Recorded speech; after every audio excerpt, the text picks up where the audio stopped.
Welcome back to another episode of Speakeasy Drink Better. We are here doing probably my favorite thing to do, talk about tequila. So I'm so happy that I get to do that today with you guys. We're going to first start by asking a question. Do you recognize any of these bottles up here? And if you do, what's the immediate feeling that it evokes? It's a good lineup, I would have to say. It's a good mix of really good ones and one that you might want to forget. And one that we all probably recognize. And it's the one to my far left. Yeah, so we're talking about the Jose Cuervo Oro, right?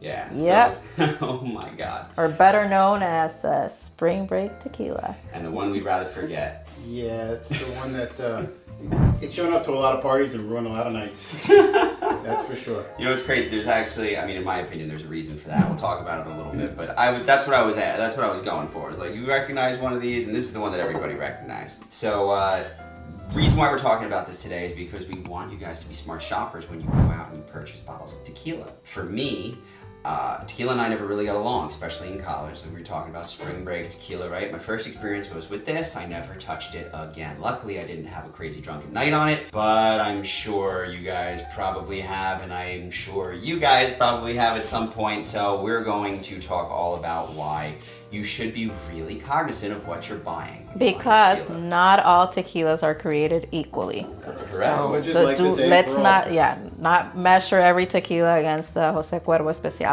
Because I get that a lot. I get a lot of, I ask people, do you like tequila? Because we're, the three of us, I think, we're big fans of tequila. And I, more often than not, I get not just like, oh, no, I don't like tequila. I get oh, no. Yeah. Or you get it, oh, yeah, right? See, it's two ends of the spectrum, right? Exactly. But unfortunately, a lot of people have had bad experiences on tequila. And it's a shame because there is really good tequila out there. But we're going to dive into that like I said, there a are little two ends later. of the spectrum.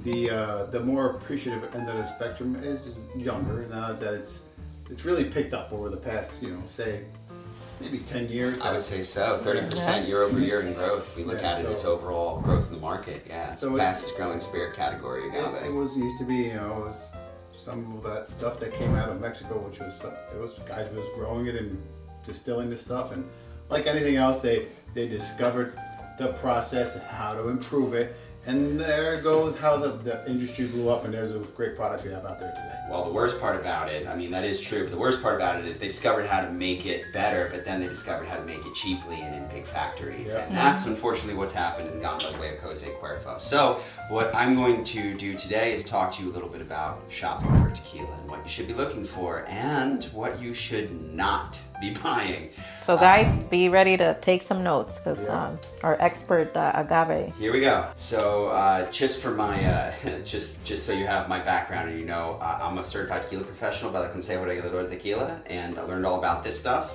But there's a lot of crazy stuff happening in tequila right now, and there's a whole lot of lawsuits happening right now. A lot of places claiming 100% agave, but aren't, or claim that they are made traditionally, but are not. So I'm going to give you the inside information. So let's start off with everybody's favorite, or least favorite, Jose Cuervo Especial. So this is the first thing that I look at when I go and I pick up a tequila bottle. I want to look for one thing only. Do you guys know what it is?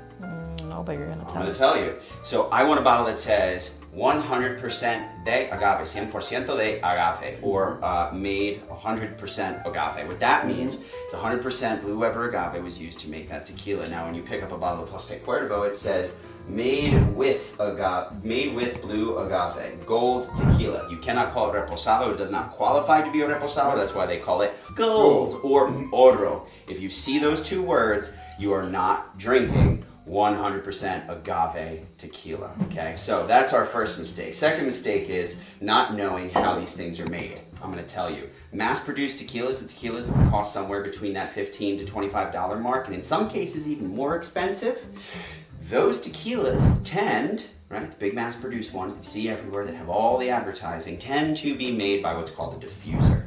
Okay, traditional tequila is made very differently than this.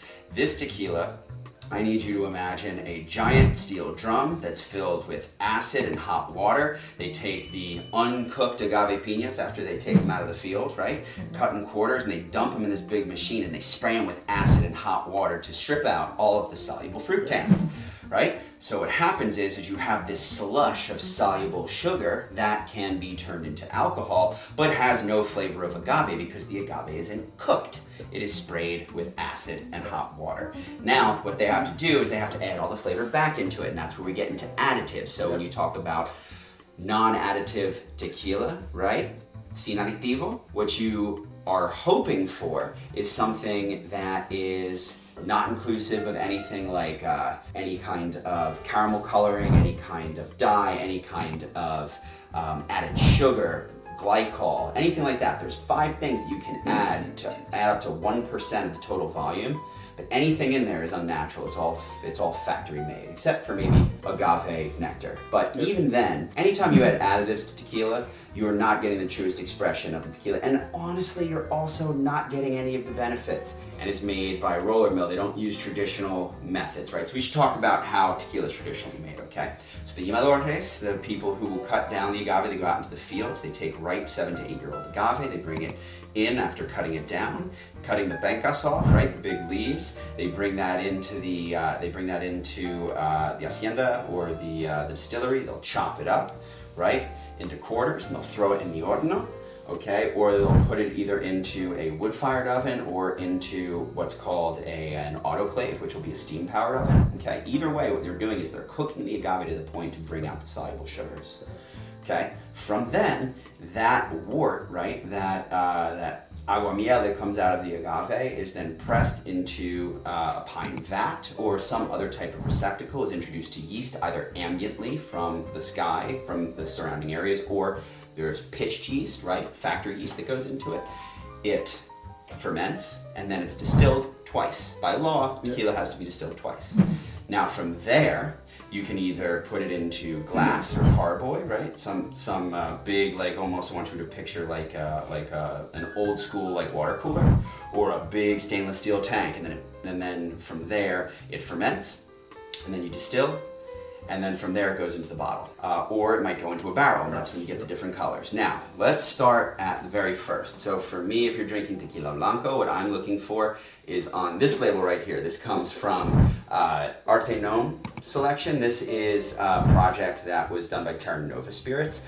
Jacob Lustig, who's probably one of the godfathers of tequila in America, came up with this. This is made by the Rosales family at Tequila Cascuajin in El Arenal, which is the big volcanic area in Jalisco. Really mineral, really delicious. This is what I like to see right here. I see the NOM, the Norma Oficial Mexicana 1123, that's what denotes the distillery. Also, what you'll see is product of Mexico, because no tequila can be made outside of Mexico. Mixto can, but 100% agave cannot be made and bottled outside of Mexico. Yep. All right, the next thing that you'll see is the classification, which is Blanco, which requires 2 to 3 months of rest in stainless steel. You'll also see down here the amount of alcohol, 43% alcohol. That's super important to me. And then you'll see CRT, which is the Consejo Regulador de Tequila. That is the regulatory body for this. Now, we want to see all of these things on here to know that this is a bottle of 100% puro de agave tequila.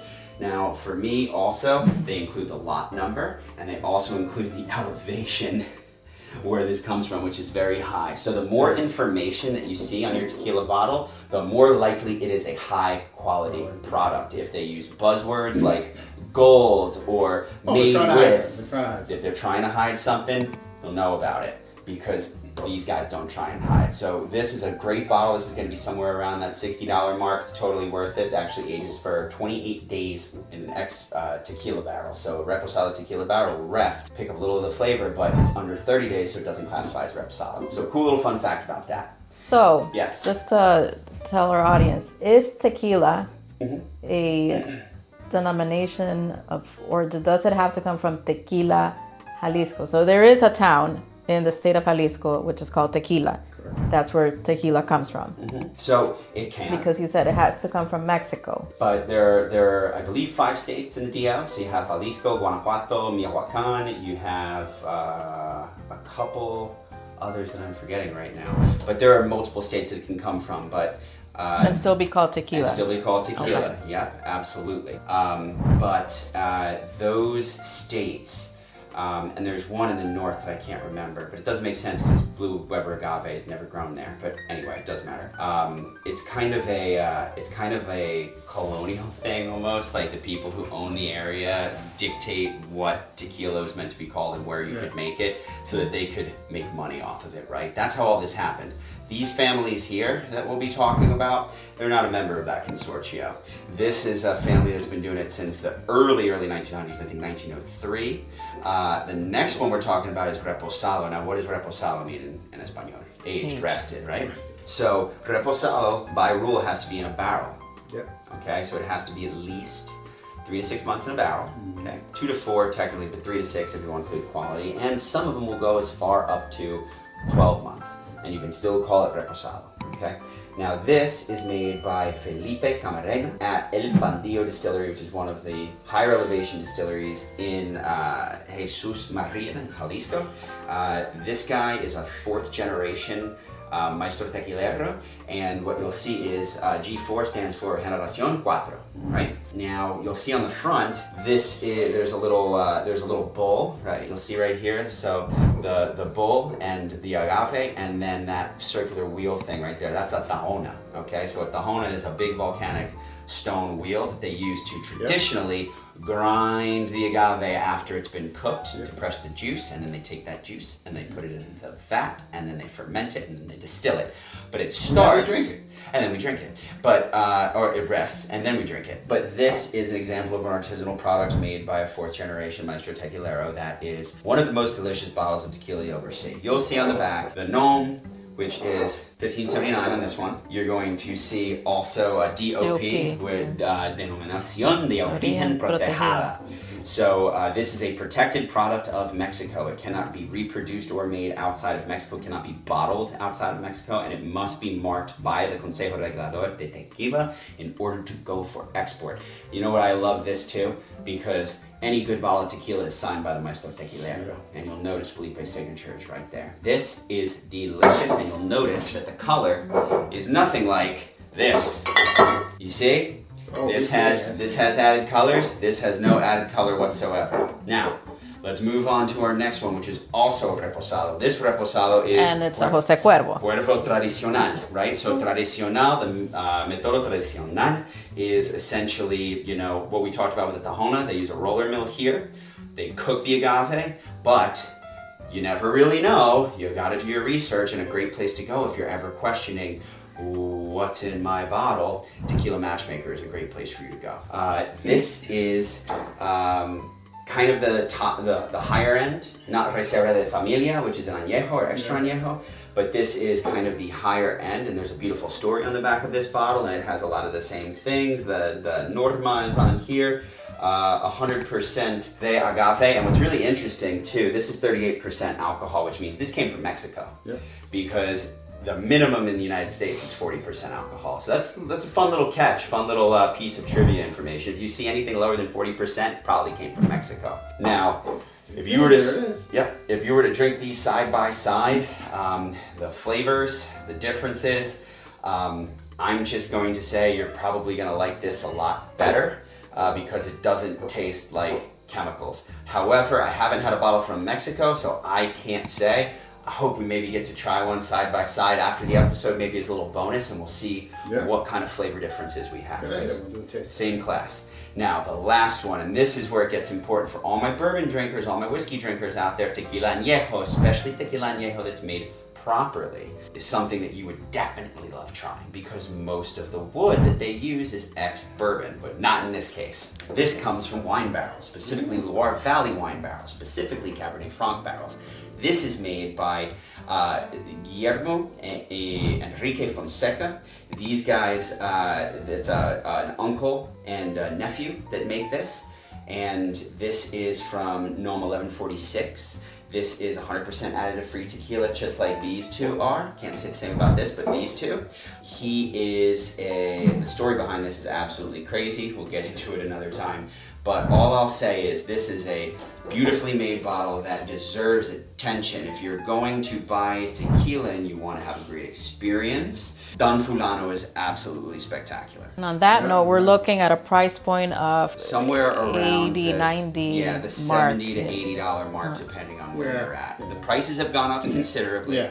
of course, because for these great bottles, they're not mass producing it, right? So imagine going to Mexico and, you know, in our Mexico episodes, you were in Oaxaca and you really saw milpas and you saw agave that was grown in little, you know, pieces of land and little parcels, right? And they were tended by, you know, a few people, right? I want you to imagine like something like this, a vast blue ocean of agave that may or may not be that 7 to 8 years old, right? That may or may not be totally mature before they cut it and may not be really Prime Yeah, exactly. for what you want. So, when you are in doubt, look at the bottle. If you look here, you can see all of this 100% puro de agave, 100% pure agave. Okay, product of Mexico. You have the bottle number and the lot number here, the class, Añejo, Tequila Don Fulano, okay? Now you also see it's naturally fermented, so they use ambient yeast, so this has a sense of terroir, like we have in wine, okay? Distilled in copper, which also gives it a little bit of a flavor, kind of cleans it up, kind of, you know, exchanges some chemical reactions in there and really kind of softens it. Now you notice estate grown, family owned in 5 generations. They do this the right way and it's grown in one single family estate. Probably one of the highest elevations too. This is really fun because they use 100% natural aging in French oak cask, so they use no additives, right? It's made traditionally, mostly, but the real kick here is this is one of the first products that uses wine barrels to age, so ex-wine barrels to age, and it has an incredible flavor. And if we're gonna try any of them, we're gonna try this one. So, you know, Eloise, you want to try this, or you taking a Just a powder? little short. Well, John, great information. I mean, guys, there's so much more. This is just the tip of the iceberg on the world of tequila, and just get you started and get your lips wet, and hopefully you like something here. The good thing about this is it's meant to be shared with friends. If you are worried about the type of bottle that you're buying and you're not 100% sure that it is additive free, that it is 100% agave, anything, ask your local liquor store clerk. Or hit us up, send us a note. Or hit us up and send us a We'll- note. 'Cause we'll we're give you here our too. POV. So, as always, what I'd like to say is salud, dinero, amor. And guys, No, para arriba, para abajo, para centro, para adentro. para dentro, that works one? too. Okay. I like that one too. But as always, guys, thank you so much. This was really fun. As always, drink better responsibly. Thanks for watching Speakeasy Drink Better. Cheers. Comment, like, follow, subscribe, and we'll see you next time. Cheers, Salud. everybody. Cheers. Salud.